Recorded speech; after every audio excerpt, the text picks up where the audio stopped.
I mean, just a random example, I think I showed you earlier of like hiding the columns after the end of your model.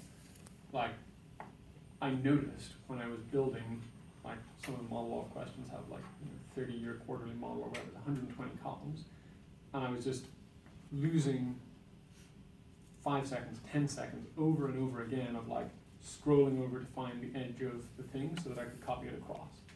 Like that day that I realized if I hit everything else, I could just Control-Shift, Control-Or to fill across, was a happy day for me. in a small victories kind of way. But, that was like, if I add up the amount of time that saved me over every model I've built since then, it's huge.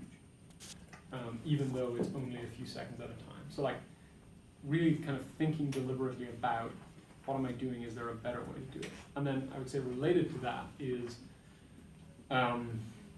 it helps to have a lot of faith in Excel in the sense of believe that there is, I would say 99 times out of 100, a good, smart, efficient way to do things. And if you're not doing it that way, it is a really good investment of your time to stop and think about how you should be doing it. So like just random example, if I'm trying to figure out what are my sales between 2018 and 2020, if I'm sort of going to some random cell and saying, okay, let's see, 2018 plus 2019 plus 2020, I've inherited models that have a formula like this, but like 50 items long. And again, it comes back to this thing of like transparency, auditability. If you arrive at your subtotal by clicking on the total of this category plus the total of this category plus the total of this category, you're just going to make a mistake. And even if you don't, no one's going to be able to have any confidence without checking every single formula that you didn't.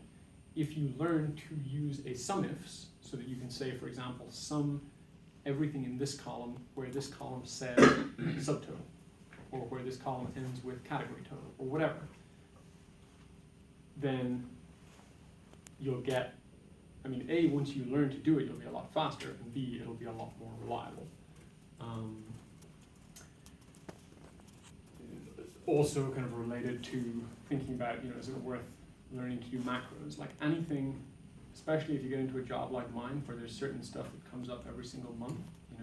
I get a financial report every month, and my boss wants to know who are the individuals who have made the most money this month, the most money year to date, how does that break out by team, yada, yada, yada.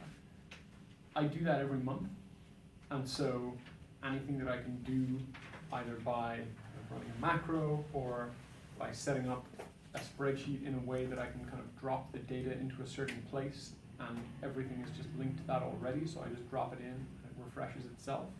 Anything like that saves a huge amount of time. And again, I don't want to dwell on the specifics because there are 1,001 technical tricks in Excel. Like, if you're thinking, how do I learn all of those tricks? The answer is, go find them when you need them.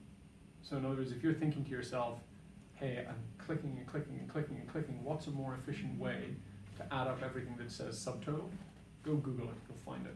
And usually, I would say 2 to 3 minutes max. And that 2 to 3 minutes will save you just a huge amount of time down the road. I would very strongly encourage you to be willing to be slow at something the first time you do it as an investment and learn to do it the right way. I would say 90+% of the reason that I'm much faster than most people in Excel now is because I was willing to be slow the first time. Like, it is faster if I need to add up those 3 cells, or if I need to add up whatever, 5 different rows from here, it is faster right now to go and click on each one of those things. And if you only ever think in that sort of super short-term way, you will be doing that for the rest of your career in 30 years, and when this is a bigger spreadsheet and you need to add up 50 of them, you'll still be doing it that way. And every one single time you say, I just need this one answer, I can do all these clicks in 30 seconds, you probably can. But if you add up all that time over your whole career versus learning to do a sum-ifs, learning to do a pivot table, whatever the specific tool is, it's just worth do it slow the first time in order to learn to do it right. That is like by far the biggest tip I can give you in terms of learning.